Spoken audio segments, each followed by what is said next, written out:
श्री सीताराम भगवान की जय। श्री राम जन्म रहस्य ये श्रृंखला का ये 5वां प्रवचन। जिन्होंने पहले 4 भाग नहीं देखे कृपया वो देख ले, सुन ले।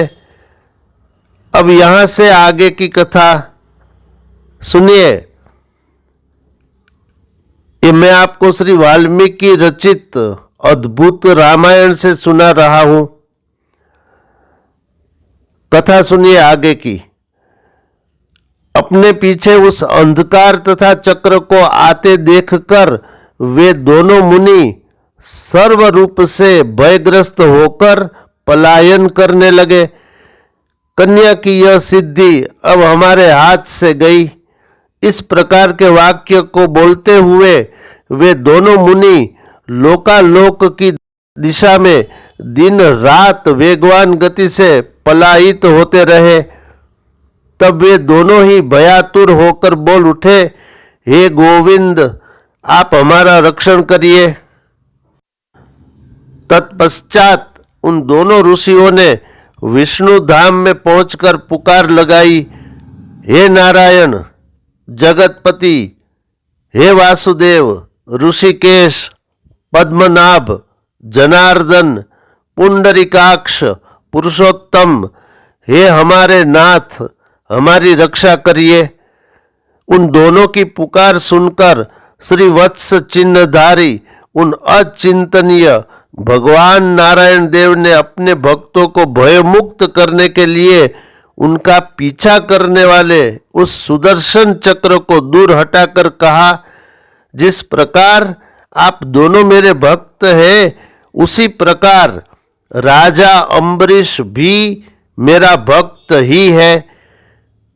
आप दोनों के साथ ही साथ मुझे राजा के हितों का भी ध्यान रखना है। तत्पश्चात उन नारायण ने दोनों ऋषियों को अपने समीप बुलाकर अपनी मधुर वाणी से उन्हें संतुष्ट किया। पुनः विष्णु भगवान बोले, आप लोग मेरी बात सुनिए। हे मुनि शार्दुल, मैंने भक्त के रक्षण अर्थ ही जो कुछ भी अपशब्द कहे हैं उन्हें आप क्षमा कर दीजिए। यह अपराध मेरा नहीं वरन चक्र का है। साधुजनों की मनोवृत्ति सदैव ही क्षमाशील होती है। तब उन दोनों ने उनकी माया का रहस्य समझकर क्रोधावेश में उन्हें शापित करते हुए कहा, हे विष्णु, तुमने छद्म वेश धारण कर श्रीमती कन्या का अपहरण किया है। हे मधुसूदन, अपहरण काल में आपने जो वेश बना रखा था उसी रूप में आप राजा अम्बरीश के वंश में उत्पन्न राजा दशरथ के यहाँ पुत्र रूप में जन्म ग्रहण करें।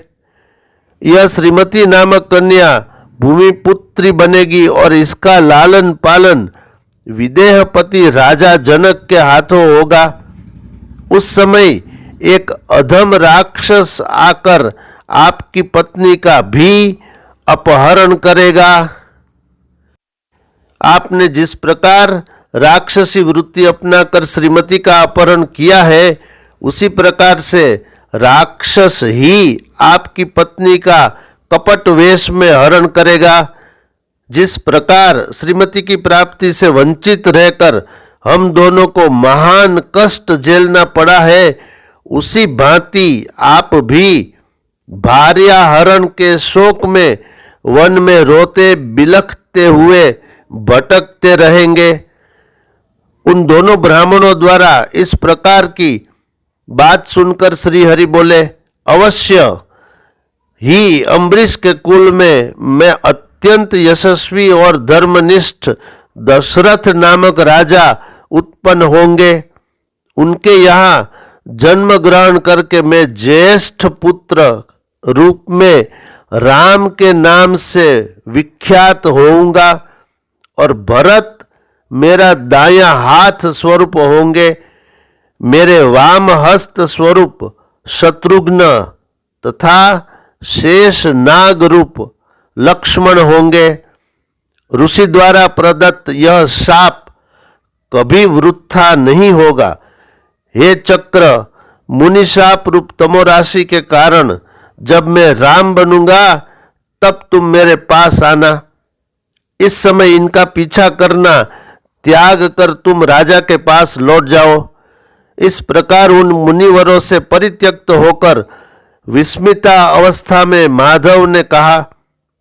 उनके ऐसा कहते ही अंधकार का उसी क्षण नाश हो गया।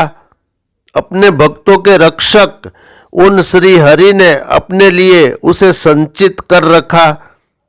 नारायण द्वारा दूरस्थ वह चक्र भी पूर्व की भांति अपने स्थान में स्थित हो गया।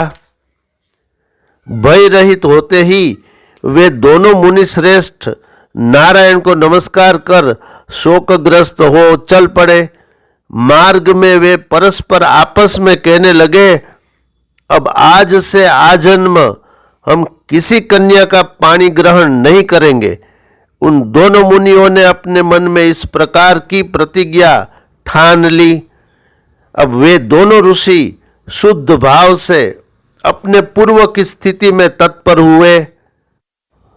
तत्पश्चात राजा अम्बरीश भी यथाविधि पृथ्वी का संरक्षण करते हुए अपने सगोत्रियों तथा सेवकों के संबंधियों सहित विष्णु धाम को प्रस्थान किए। उसके बाद नारायण राजा अम्बरीश एवं उन दोनों मुनियों के सम्मानार्थ राम रूप में दशरथ तनय हुए। वहां वे अंधकार आच्छादित होने के फल स्वरूप विस्मृत बुद्धि वाले हुए। उनमें अपने पूर्व काल का ज्ञान न रहा, परंतु कार्य हेतु से यदा कदा उन्हें पूर्व स्मरण हो आता था।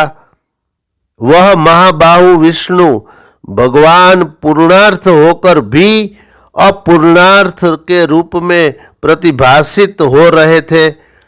अपने भक्तों पर अनुग्रह करने के कारण ही स्वामियों की ऐसी अवस्था होती है।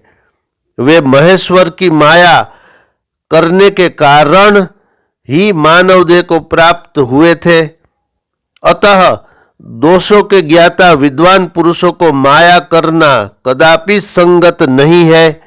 इस प्रकार मैंने राम जन्म का समस्त सार, राजा अम्बरीश का महात्म्य तथा नारायण के माया अवतार का वृत्तांत कह सुनाया। जो प्राणी, अब यह फल आ रहा है, जो प्राणी श्री हरि के इस चरित्र का श्रवण मनन करता है वह पुण्यवान सांसारिक माया का परित्याग करके भगवान विष्णु के धाम को गमन करता है। जो व्यक्ति दशरथ पुत्र श्री राम के जन्म का हेतु पढ़ता, सुनता अथवा उसका अनुमोदन करता है वह नारायण के गृह का अतिथि बनता है तथा उसे यमराज का त्रास नहीं सताता। अस्तु, अब प्रमाण सुनिए। ये मैंने आपको श्री अद्भुत रामायण जो श्री वाल्मीकि जी ने रची है उनके चतुर्थ और तृतीय ये दोनों सर्ग से श्लोकों का भावार्थ सुना दिया। इस वीडियो में इतना ही। ऐसे ही धर्मयुक्त वीडियो को देखने के लिए आप देखते रहिए मोरे श्याम चैनल। इसे लाइक, शेयर, कमेंट्स और सब्सक्राइब अवश्य करिए। शेष फिर कभी। बोलिए श्री सीताराम भगवान की जय।